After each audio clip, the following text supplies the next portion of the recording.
2024 లేదా 25లో డిగ్రీ లేదా బీటెక్ చదివారా? సాఫ్ట్‌వేర్ జాబ్ కోసం ఎదురు చూస్తున్నారా? అయితే కోడ్‌జ్ఞాన్ 100 డేస్ కోర్సులో చేరండి. జాబ్ సాధించండి. నమస్తే రవీంద్రనాథ్ గారు. నమస్తే అండి ఉష గారు. సో, ఈ మధ్య కాలంలో ఆస్తి వివాదాలనేవి మనం కంటిన్యూగా చూస్తూనే ఉన్నాం. పేరు మోపిన సెలబ్రిటీస్ దగ్గర నుంచి మనం మొదలుపెడితే, చిన్న కుటుంబాల స్థాయి వరకు ఇటువంటివి మోసాలు జరుగుతూనే ఉన్నాయి. కానీ ఏదైతే మనం రీసెంట్‌గా కొన్ని న్యూస్‌లు విన్నామో, అన్నా తమ్ముల్ని, అక్కా చెల్లెల్ని, తల్లిదండ్రుల్ని కూడా చంపేంత దాకా వెళ్తున్నాయంటే, వీటిని ఏ విధంగా చూడాల్సిన పరిస్థితి ఉందని, కొంతమంది మాకు థ్రెట్ ఉందని కూడా మాట్లాడుతూ ఉంటుంటారు.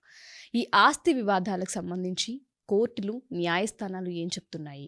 అండ్ పేరెంట్స్‌కి ఎటువంటి ఉపశమనం ఉంటూ ఉంటుంది వీటిల్లో? ఆస్తులకు సంబంధించి ఒక ఆస్తి అంటే కుటుంబానికి ఒక గౌరవం, కుటుంబానికి ఒక చిహ్నం. ఇంకా చెప్పాలంటే కుటుంబంలో ఒక ఆనందం, ఒక రిలేషన్షిప్స్ని బాండింగ్ చేయడానికి ఆస్తులు బాగా దోహదపడతాయి. రాత్రనక పగలనక కష్టపడి కుటుంబాల మధ్య అంటే కుటుంబం కోసం అని చెప్పి తన జీవితాన్ని త్యాగం చేసుకొని మన పెద్దవారు ఎంతో కొంత ఆస్తిని కూడబెట్టడం కూడా జరిగింది. అయితే ఇటీవల కాలంలో జరిగిన కొన్ని సంఘటనలు ఏమవుతున్నాయంటే కుటుంబాల మధ్య చిచ్చును రేపి భార్యాభర్తలు, అన్నదమ్ములు, అదేవిధంగా సోదరులు, సోదరిమణులు, అదేవిధంగా తల్లిదండ్రులు వీళ్ళ వీళ్ళ మధ్య ఈ బంధాలనేవి పూర్తిగా తెగదెంపులు చేసుకోవడానికి వస్తుంది. ఆస్తి అనేది ప్రధాన బూచిగా కనిపిస్తుంది. ఇటీవల కాలంలో చాలా ఎక్కువైపోయింది. దీనికి ప్రధాన కారణంగా తర్వాత మనం మాట్లాడుకుందాం. ఎందుకు కారణాలు ఏంటి విశ్లేషణ. అయితే ఇటీవల రీసెంట్‌గా మనకి పల్నాడు జిల్లాలో జరిగిన సంఘటన ఏదైతే ఉందో, ఆ సంఘటనకు సంబంధించి ఒక సోదరిమణి అంటే ఒక అన్న, ఒక తమ్ముడు, ఈ అమ్మాయి మధ్యలో ఉన్న అమ్మాయి ఆల్రెడీ జాబ్ చేస్తుంది. తండ్రి ఆల్రెడీ జాబ్ చేసుకొని కొన్ని అనారోగ్యరీత్యా అతను ఆ జాబ్ నుంచి రిటైర్మెంట్ అయిన తర్వాత, ఆ జాబ్ కోసం అని చెప్పి అతను రిటైర్మెంట్ అయితే అతనికి ఏదో కొంత అమౌంట్ వస్తుందన్నటువంటి ఆ ఉద్దేశంతో అత్యంత పాశవికంగా, అత్యంత హేయంగా తన అన్నని, తన తమ్ముడిని కూడా నిర్దాక్షిణ్యంగా మట్టుబెట్టేసింది ఆ అమ్మాయి. మట్టుబెట్టి పూర్తిగా ఆ యొక్క సాక్ష్యాలను కూడా రూపుమాపేసింది. ఒక 2 నెలల తరువాత వాళ్ళిద్దరు ఇంకా అదృశ్యం అయిపోయారు, కనిపించట్లేదు అన్నటువంటి సమయంలో ఎంక్వైరీ చేస్తే పోలీసుల యొక్క విచారణలో అప్పుడు బయటపడిన సంఘటన ఏంటంటే, ఈ అమ్మాయి అన్నయ్యని, తమ్ముడిని ఇద్దరిని కూడా చంపేసింది. కేవలం ఆస్తి తగాదాల కోసం చెప్పి, ఆ ఆస్తి తగాదా చెందాలంటే ఒకే ఒక దురాశతోటి ఇంత హేయమైన కృత్యానికి పాల్పడిందని చెప్పి తెలిసింది. ముఖ్యంగా ఆ అమ్మాయిని తీసుకుని వాళ్ళు అరెస్ట్ చేశారు. That is police interrogations, proceedings అన్నీ కూడా ఒక పార్ట్‌లో ఉంటాయి. అంటే నేను ఎందుకు ప్రధానంగా చెప్తున్నానంటే రిలేషన్‌షిప్స్ అనేవి పూర్తిగా ఆస్తి తగాదా ఎంతో స్థాయికి వెళ్ళిపోయింది. ఇటీవల వరంగల్ జిల్లాలో మరొక సంఘటన చూసాం మనం. ఒక తండ్రి తన ఇద్దరు బిడ్డలకు కూడా తన ఆస్తిని పూర్తిగా ప్రాపర్టీ మొత్తం రాసిచ్చేసిన తర్వాత తనకి చివరి సమయంలో తనకు ఆస్తి తనకు ఉపయోగపడలేదు, ఈవెన్ తినడానికి కూడా తిండి లేనటువంటి అత్యంత దుర్భర స్థితిలో ఆయన ఆర్డీఓ గారిని సంప్రదించి సార్ నా ప్రాపర్టీ మొత్తం నా పిల్లలు తీసేసుకున్నారు, నా ప్రాపర్టీ ఉన్నంతసేపు నన్ను బాగా మంచిగా చూసుకున్నారు, ఈరోజు నా ప్రాపర్టీ పోయిన తర్వాత పూర్తిగా వాళ్ళ ఆధీనంలోకి వెళ్ళిన తర్వాత నన్ను పూర్తిగా ఈరోజు నన్ను పట్టించుకోవట్లేదు, ఈరోజు నా షుగర్ డబ్బులు కూడా ట్యాబ్లెట్స్ కొనుక్కోవడానికి కూడా డబ్బులు కొనుక్కోలేని అత్యంత దీనస్థితిలో ఉన్నాను. నేను ఒకప్పుడు మంచి గవర్నమెంట్ ఆఫీసర్గా పనిచేశాను, నెలకు సుమారుగా 70,000 రూపాయల వరకు డ్రా చేశాను, కానీ ఈ రోజు నా చేతిలో చిల్లిగా లేకుండా నన్ను మెడపెట్టి గంటేశారని చెప్పి ఒక వృద్ధుడు ఇటీవల కాలంలో వరంగల్ దగ్గర పరకాల దగ్గర అతను కూడా మాట్లాడడం జరిగింది. మాట్లాడి అతను కూడా తీసుకున్నారు. మళ్ళీ ఆ ప్రాపర్టీని వెనక్కి ఇప్పించే ప్రయత్నం మీద లీగల్ ప్రొసీడింగ్స్ మళ్ళీ జరుగుతున్నాయి. అంటే ఇవన్నీ కూడా ఇటీవల ప్రతిరోజు పేపర్లో ఏదో ఒక సంఘటన. ఇటీవల ఏంటంటే ప్రాపర్టీ కోసం కాకుండా ఎల్ఐసి యొక్క రిటైర్మెంట్ కోసం చెప్పి ఆ అమౌంట్స్ కోసం చెప్పి కొంతమంది పిల్లలు ఏం చేశారంటే తల్లిదండ్రులు నిర్దాక్షిణ్యంగా హతమార్చిన ఘటన మనం కర్ణాటక దగ్గర ఉన్నటువంటి బళ్ళారి సమీప ప్రాంతాల్లో కూడా మనం చూడడం జరిగింది. ఇది కాకుండా బంగారు ఆభరణాల కోసం చెప్పి తల్లి ద్వారా వచ్చినటువంటి ప్రాపర్టీ అంటే ఆస్తి యొక్క అంటే బంగారు ఆభరణాల కోసం చెప్పి నిర్దాక్షిణ్యంగా ఈ కూతురు తల్లిని కూడా హత్య చేసినటువంటి సంఘటన ఇటీవల కాలంలో రాయలసీమలో చిత్తూరు జిల్లా ప్రాంతంలో కూడా రాజుల మాల్యం దగ్గర కూడా మనం చూడడం జరిగింది. ఇట్లా అనేక సంఘటనలు ప్రాపర్టీ కోసం చెప్పి ఆస్తి కోసం కావచ్చు, స్థిర చరాస్తులు అంటే బంగారం కావచ్చు, విలువైన పత్రాల కోసం కావచ్చు, వీటికి సంబంధించి కుటుంబాల యొక్క సంబంధాల యొక్క విలువలు పూర్తిగా తగ్గిపోయి అత్యంత హీనస్థితిలో రావడం జరిగింది. అని నేను సూటిగా ఈ వేదిక ద్వారా ఒకటే ప్రశ్న వేస్తున్నాను ఉష గారు. ప్రధానంగా తల్లిదండ్రులకి మీకు ఏ హక్కు ఉంది? మీరు హక్కు అడిగే చోట మీకు బాధ్యత కూడా ఉందని గుర్తు పెట్టుకోవాల్సిన అవసరం లేదు. అంటే కేవలం మీరు ప్రాపర్టీస్ కోసమనే లేకపోతే మిమ్మల్ని వాళ్ళు రాత్రనగా పగలనగా ఎంతో కష్టపడి ఈరోజు మనం ఇటీవల ఒక సెలబ్రిటీ కుటుంబంలో కూడా ఇదే సంఘటన మనం చూసాం. ఇటీవల కాలంలో రకరకాల కారణాలు ఏమైనప్పుడు కూడా చిట్టచివరిగా కనిపించే కారణం ప్రాపర్టీస్ అనే కనిపిస్తున్నాయి. వారి ప్రాపర్టీస్ వాల్యూస్ అనూహ్యంగా ఇటీవల కాలం ఏమైందంటే ఆ ప్రాపర్టీ వాల్యూస్ కోట్లలోకి, లక్షల్లోకి వెళ్ళిన తర్వాత ఆ ప్రాపర్టీస్ కోసం అని చెప్పి ఇటీవల అన్నదమ్ముల మధ్య బద్ధ వైరులు అయిపోతున్నారు. అంటే ఎత్తండి కనిపిస్తే కాల్ చేసుకుందాం, పొడి చేసుకుందాం అన్నటువంటి ఇది మనం చెప్తామండి.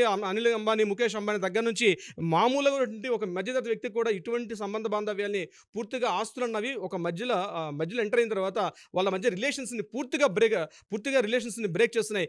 నేను, నా భార్య, నా ఇద్దరు పిల్లలు ఇంత స్వార్థం అంటే పెద్దలు ఎప్పుడో చెప్పారు, ప్రేమలు ఎప్పుడు కూడా పైకి వెళ్ళవు, ప్రేమలు ఎప్పుడు కూడా కిందకి వెళ్తాయి. అంటే తనకు పెళ్ళై తనకు పిల్లలు పుట్టిన తర్వాత తనకున్న అనుబంధాలు, ఆప్యాయతలు కూడా కిందకి వెళ్తున్నాయి తప్పించి ఆ ఆప్యాయతల అనుబంధాలు మళ్ళీ నా తల్లి, నా తండ్రి, నా అన్నదమ్ముడు, నా వదిన, అనేటువంటి రిలేషన్స్ లేకుండా పూర్తిగా స్పాయిల్ చేసుకుంటున్నారు కేవలం ఆస్తి కోసం. నేను ఒకటే సూటిగా అడుగుతున్నాను, మీకంటూ మీకు సొంతంగా మీ కాళ్ళ మీద నిలబడే మీకు హక్కు లేదా? అంటే మీరు సంపాదించుకోలేరా?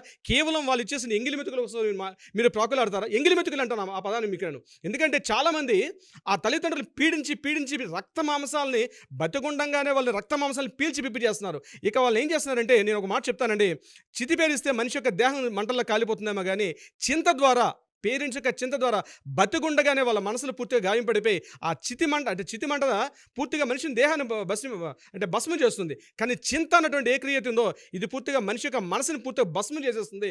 ఆ తల్లిదండ్రులు పాపం ఆ వృద్ధాప్యంలో 60 ఏళ్ళు 70 ఏళ్ళ వయసులో ఆ తల్లిదండ్రులు ఎందుకు బతుకుతున్నారో తెలియదు. వాళ్ళు పూర్తిగా ఒక నిశ్చేజంగా ఎందుకు బతుకుతున్నాం, మాకు చావు ఇంకా ఎందుకు రాలేదు అని ఎదురు చూస్తూ బతుకుతున్నట్టు రోజుల్ని తీసుకొచ్చేసారు ఆ పేరెంట్స్. రోజున తీసుకొచ్చేసారు. ఇప్పుడు ఒకప్పుడు అమ్మాయిలంటే పోనీ నా కూతురు దగ్గరగా వెళ్తే నా కష్ట సుఖాలు చెప్పుకోవచ్చు అన్నటువంటి ఒక విధి ఉండేది. ఈరోజు కూతుర్లు కూడా ప్రేమ పెళ్లిలు చేసుకుంటున్నారు, కులాంతర వివాహాలు చేసుకుంటారు, మతాంతర వివాహాలు చేసుకుంటారు. ఓకే, మీరు చేసుకోండి, మిమ్మల్ని ఎవరు అబ్జెక్షన్ చేయట్లా. వాళ్ళని ఒప్పించి చేసుకోవడం, కొన్ని ఒప్పించకుండా చేసుకోవడం అయినప్పటికీ కూడా మీరు నా భర్త, నా భార్య, నా పిల్లని అన్నటువంటి ఒకే ఒక ధోరణితో మీ పేరెంట్స్ని పట్టించుకోకుండా ఈరోజు వృద్ధాశ్రమాల్లో పడేస్తారు. వృద్ధాశ్రమాలు వేయడం కూడా కొంత బెటర్. అది కూడా లేకుండా రోడ్డు మీద లాగేస్తున్నారు. రోడ్డు మీదకి ఇచ్చేసి చెత్త కుప్పల దగ్గర పడేసి వెళ్ళిపెట్టిన సంఘటనలు, అనేక సంఘటనలు మనం చూస్తున్నామండి. ఉష గారు, ముఖ్యంగా లీగల్గా చెప్తున్నాను, ఇటువంటి సంఘటనలు ముఖ్యంగా దీన్ని 3 రకాలుగా చూస్తారు. ఒకటి హత్య, అంటే లీగల్ పాయింట్ ఆఫ్ వ్యూ నేను మాట్లాడే ప్రయత్నం చేస్తున్నాను. హత్య చేయడం సెక్షన్ 302 పూర్తిగా 10 ఏళ్ల నుంచి యావజ్జీవ కారాగార శిక్ష వరకు విధించే అవకాశం ఉంటుంది. ఆ హత్యకి చేసే ముందు ఒక కుట్ర ఉంటుంది, అంటే ఒక పథకం ఉంటుంది, ఒక పథక ప్రకారం చేస్తారు. ఆ పథకం ప్రకారం చేసేది 120B. దాని ప్రకారం పథక రచన వేస్తారు. అంటే ఏదో యాక్సిడెంటల్గా ఈరోజు కోపం వచ్చింది కొట్టేసాను కాదు, ఎలాగైనా నా తల్లిదండ్రులు మట్టు పెట్టాలి, వాళ్ళని పూర్తిగా చంపేయని ఉద్దేశంతో ఒక పథక రచన చేస్తారు. ఆ పథక రచన చేయడం అనేది చంపేయడానికన్నా చాలా ప్రమాదకరం. చాలామంది ఆ యొక్క ఆలోచనలో ఉంటారు. అది కూడా 10 నుంచి 10 ఏళ్ళ నుంచి సుమారుగా యావజ్జీవ కారాగార శిక్ష కూడా వచ్చే అవకాశం ఉంటుంది. ఇక కాక సెక్షన్ 201 అంటే సామూహికంగా ఇందులో ఒకరు కాకుండా 2-3 ఇన్వాల్వ్మెంట్ చేసుకుంటూ పథకరచన చేయడం అనేది అది కూడా చాలా ప్రమాదకరం. ఇది సెక్షన్ 20 అని చెప్తుంది, అంటే ఒకరు కాకుండా 2-3 ఇన్వాల్వ్మెంట్ తీసుకొని చేయడం.